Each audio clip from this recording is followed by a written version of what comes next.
नमस्कार दोस्तों, बहुत बहुत स्वागत है आपके अपने gardening channel love you nature में। दोस्तों सर्दियां शुरू हो चुकी हैं और सर्दियों में अक्सर आपने इस बड़े ही खूबसूरत और दिलकश प्लांट का नाम है पॉइंसेटिया। जी हाँ दोस्तों, इसे पॉइंसेटिया, पंसुतिया, पंसटिया, लाल पत्ती, रक्तपर्णी या मागिल कुन्नी के नाम से भारत के अलग अलग हिस्सों में जाना जाता है।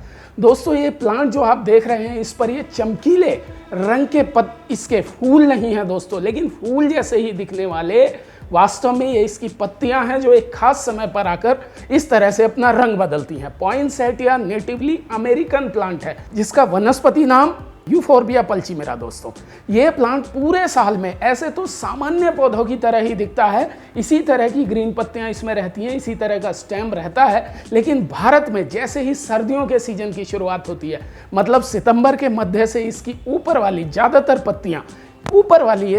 पत्तियां गहरे सिंदूरी लाल रंग में या गुलाबी रंग में या सफ़ेद रंग में अपनी पत्तियों का लुक चेंज कर देती हैं और बड़ा ही अट्रैक्टिव लुक बना लेती हैं। कई सारे देशों में इसे क्रिसमस फ्लावर प्लांट या ईस्टर फ्लावर प्लांट भी बोलते हैं, क्योंकि क्रिसमस डे, ईस्टर और न्यू ईयर पर यह अपने पूरे शबाब पर होता है, पूरी खूबसूरती देता है। दोस्तों इस पौधे को बीज और कलम यानी इसकी कटिंग दोनों से ही बड़ी आसानी से उगाया जा सकता है, या फिर इसे नर्सरी से खरीद कर भी ला सकते हैं, जहां लगभग 200 रुपए से लेकर 400 रुपए तक अलग अलग जगह पे अलग अलग 200, 250, 300, 350, 400 रुपए तक का इसका नॉर्मल प्राइस है। दोस्तों कहीं से भी लिया जा सकता है। दोस्तों सामान्य पौधों की तुलना में इसकी कीमत काफ़ी ज़्यादा है, और ज़्यादा कीमत होने के साथ साथ ये बहुत डेलिकेट प्लांट है, इसीलिए इसको कुछ खास केयर की ज़रूरत है, आपकी खास देखभाल की इसको ज़रूरत पड़ती है, ताकि आपका ये पॉइंसेटिया लगातार अक्टूबर से लेकर मार्च तक आपको इसी तरह की लाल रंग देता रहे, लाल रंग की पत्तियां देता रहे, रेड लीव्स आपको प्रोड्यूस करता रहे और अपनी खूबसूरती को बरकरार रखे।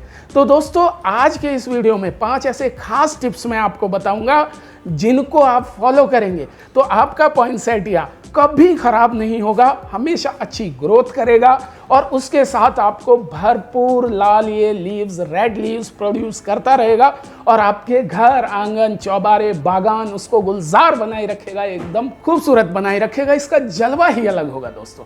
तो आइए दोस्तों जानते हैं इन्हीं 5 सुपर डुपर हिट की पॉइंट्स को। इसी तरह की बेहतरीन वीडियो आपको समर्पित करता रहूं, इस चैनल को सब्सक्राइब जरूर कर लें और घंटी वाले आइकन को दबाकर ऑल पर सेट कर लें। लीजिए प्रस्तुत है की पॉइंट नंबर 1। दोस्तों नर्सरी या गार्डन स्टोर से खरीदते वक्त ठीक इसकी पत्तियां और तने, जिस समय आप नर्सरी या गार्डन स्टोर से इसे खरीद रहे हो उस समय इसकी ये सारी लीव्स, ये रेड लीव्स भी, ग्रीन लीव्स भी, उस समय और इसके तने, स्टेम, इनको आप जरूर एक बार भली भांति चेक कर लें, अच्छे से परख लें, इनमें कोई पेस्ट का टैंक ना हो, इन पे कोई कीड़ा लगा हुआ ना हो, ये घुन लगे, थोतले या काले ना पड़े हुए हों, ये आप अच्छी तरह से चेक कर लें दोस्तों। साथ ही चेक कर लें कि इसकी कटिंग से इसमें कई सारे ब्रांचेस निकले हुए हों। ए सिंगल स्टेम, सीधे एक तने का पौधा कभी ना ले दोस्तों, सिंगल स्टेम पौधा कभी ना खरीदें। इसकी प्रजाति कई सारी आती हैं, कई सारी वैरायटीज में, और पत्तियों के अलग अलग कलर में आता है, फायरबॉल आता है, रेड कलर आता है, पिंक कलर आता है, व्हाइट कलर में आता है, ड्वार्फ वैरायटी आती है। तो इन सारी बातों को आप नर्सरी वाले से या गार्डन स्टोर पे पहले ही डिस्कस कर लीजिए। अब बात करते हैं पॉइंट नंबर 2 की। दोस्तों दूसरा महत्वपूर्ण सुझाव है दोस्तों कि कभी भी जिस दिन इसे आप खरीद के लाएं, ध्यान से सुनिएगा दोस्तों, जिस दिन भी आप इसे नर्सरी से खरीद कर लाएं उसी दिन इसे किसी दूसरे गमले में रिपॉट ना करें, ट्रांसप्लांट ना करें। दरअसल स्थान परिवर्तन को लेकर कुछ पौधे बड़े ही सेंसिटिव होते हैं, जैसे अरालिया, मॉन्स्टेरा, मनी प्लांट भी यहाँ दोस्तों, और फिलोडेंड्रॉन। ये स्थान परिवर्तन को लेकर बड़े सेंसिटिव होते हैं, और स्थान परिवर्तन से जो नर्सरी का एक अलग क्लाइमेट होता है और आपके घर का एक अलग क्लाइमेट होता है, उसके चेंज होते ही ये थोड़े स्ट्रेस में आ जाते हैं दोस्तों। और ऐसे में यदि आपने इसको और किसी पॉट में ट्रांसफर किया तो ये और ज़्यादा स्ट्रेस में आ जाएगा, जिस वजह से आपका ये प्लांट खराब होकर धीरे धीरे खत्म होगा, या रेड लीव्स देना कम कर देगा या बिल्कुल बंद कर देगा। आप क्या कीजिए, पहले कम से कम 7 से 10 दिन, कम से कम इसे उसी पॉट में, जिस पॉट में नर्सरी से आया है, उसी पॉट में रखें और किसी एक एप्रोप्रिएट लोकेशन पे, बार बार रोजाना चेंज ना करनी पड़े लोकेशन, एक एप्रोप्रिएट लोकेशन पे रखें जो बार बार बदलनी ना पड़े, और बाद में आप इसे ट्रांसफर कर सकते हैं। दोस्तों बहुत कम लोग ऐसे हैं जो पूरे साल पॉइंसेटिया को बनाए रखते हैं। अक्सर कर क्या है, सर्दियां जैसे ही बीत जाती हैं तो ये पौधा या तो स्वतः खत्म हो जाता है, या हम इसे बचाने का प्रयास नहीं करते तो भी ये खुद ही खत्म हो जाता है। कुछ ही लोग ऐसे हैं दोस्तों, बहुत कम लोग, जो इसे पूरे साल बनाए रखते हैं या पूरे साल उगा कर रखते हैं। ज़्यादातर सर्दियों के दौरान ही इसे खरीदते हैं, और तब खरीदते हैं जब इस पर लाल पत्तियां, रंग बदली हुई ये पत्तियां आई हुई रहती हैं। तो ऐसे में अगर आवश्यक ना हो तो नर्सरी से लाया पॉट में ही, इसी पॉट में ही उसे उस पूरे सीजन चलने दें, मार्च तक, अप्रैल तक, जब तक भी इसकी ये रंग बदली खूबसूरत पत्तियां आपको मिल रही हैं, तब तक इसे इसी पॉट में रहने दें। और उसके बाद, मार्च के बाद आप इसे किसी और पॉट में रिपोर्ट करें और इसकी देखभाल करें, तो अगले सितंबर अक्टूबर में दोबारा ये तैयार हो जाएगा आपको इसी तरह खूबसूरत लुक देने के लिए दोस्तों। और इसके लिए किस तरह से आप इसको बचाए रख सकते हैं, कैसे आप इसको अगले सीजन के लिए तैयार कर सकते हैं, इसके लिए मैं अलग से एक वीडियो बना दूंगा दोस्तों, अलग से एक वीडियो आपको पहुंच जाएगा। अभी ये दूसरा टिप आपने अच्छे से समझ ही लिया होगा दोस्तों। अब बात करते हैं पॉइंट नंबर 3 की। दोस्तों पॉइंसेटिया के लिए लोकेशन, 3 नंबर पॉइंट में मैं आपको बता रहा हूं, पॉइंसेटिया के लिए लोकेशन, इसके ग्रोथ, इसकी लोकेशन और इसके रेड लीव्स प्रोड्यूस करने में बड़ा ही कॉन्फ्लिक्शन है। देखिए एक बात मैं बताता हूँ, इस प्लांट को बढ़िया ग्रोथ के लिए, अच्छा ये प्लांट बढ़े, बहुत सारी ब्रांचेज इसमें आ जाए और खूब सारा ये ग्रो कर जाए, बुशी हो जाए, इसके लिए इसको रोजाना 5 से 6 घंटे की धूप जरूरी है दोस्तों। परंतु अगर इतनी धूप आप इसे देते रहेंगे तो ये कभी भी अपनी पत्तियों का रंग बदलने वाला नहीं है। पत्तियों का रंग तब बदलता है जब इसे रोजाना 12 से 14 घंटे की डार्कनेस में रखा जाता है, अंधेरे में रखा जाता है, कम रोशनी में, बहुत कम रोशनी में इसे रखा जाता है।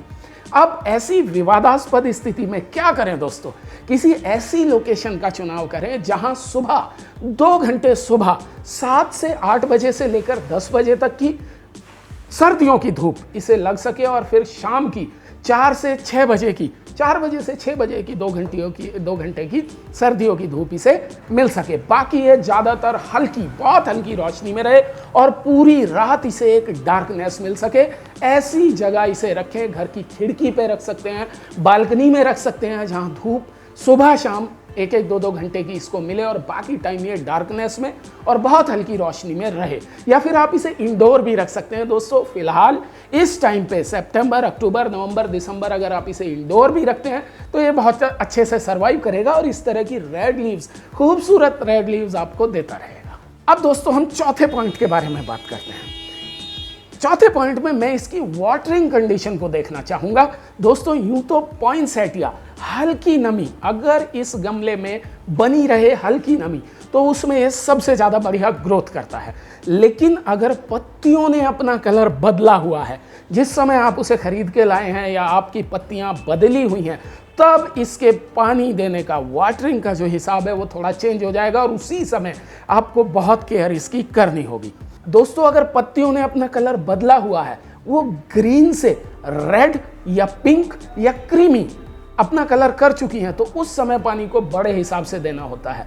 अब इसकी एक बेहतरीन टिप्स, मैं अपनी पर्सनल टिप्स आपको बता रहा हूं, जिससे आपका पॉइंसेटिया कभी खराब नहीं होगा और बहुत अच्छा हेल्दी आपके रेड लीव्स या क्रीमी लीव्स या पिंक लीव्स प्रोड्यूस करता रहेगा।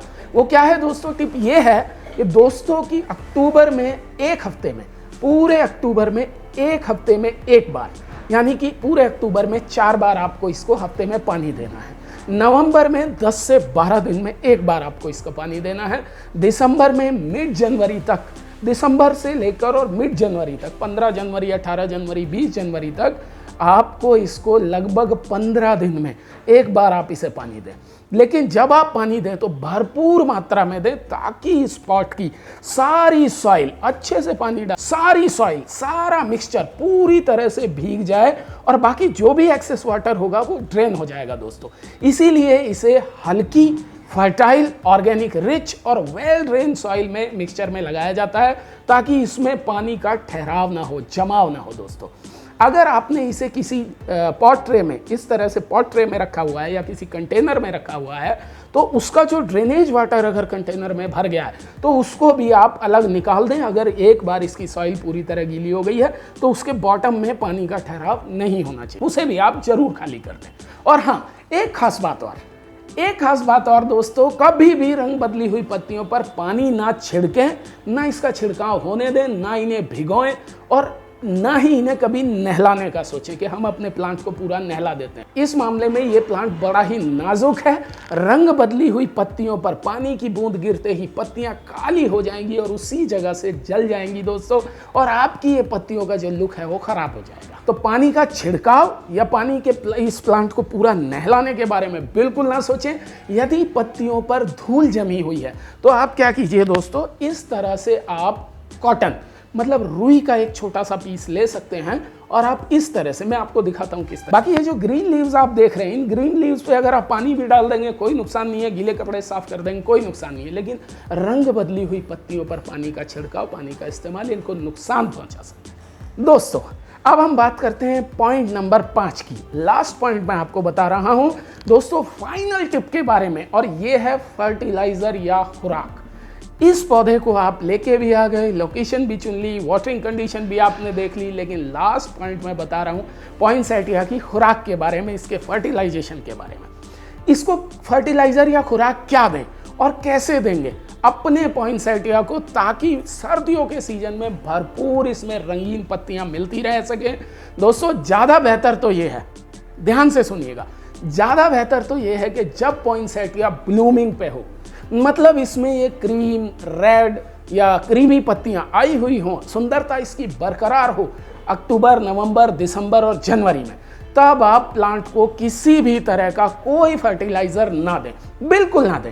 ये इसी प्लांट में, इसी सॉइल मिक्सचर में बढ़िया से ग्रोथ करता रहेगा। और यदि देना ही चाहते हैं तो ट्रांसप्लांट करने के या नर्सरी से लाने के 10 से 12 दिन बाद इसको कोई वाटर सॉल्यूबल फर्टिलाइजर ही इस दौरान दें, जैसे NPK 15-0-15 या 20-10-20 की 2 से 3 ग्राम मात्रा, ध्यान से सुनिए, 2 ग्राम से 3 ग्राम मात्रा 1 लीटर पानी में अच्छे से घोल के इसको एक बार आपको दे देनी है, वो भी 20 से 25 दिन में एक बार, अगर आप देना चाहते हैं। वैसे मेरी पर्सनल टिप ये है कि इस दौरान इसे कोई फर्टिलाइजर ना दें।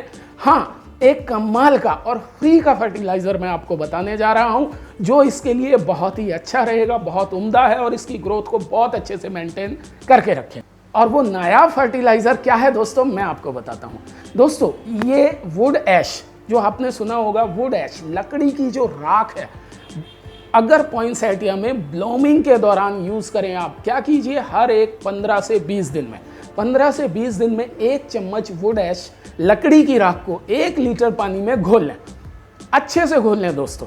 1 लीटर पानी में 1 चम्मच लकड़ी की राख, जो गाँवों में अक्सर या घरों में अक्सर चूल्हे पर, अंगीठियों पर जब खाना बनता है तो उस दौरान हम लकड़ियाँ जलाते हैं, लकड़ियों का इस्तेमाल करते हैं, तो लकड़ी की जो वो राख है उसको 1 चम्मच आपको लेना है दोस्तों और 1 लीटर पानी में बहुत अच्छे से घोल लेना है।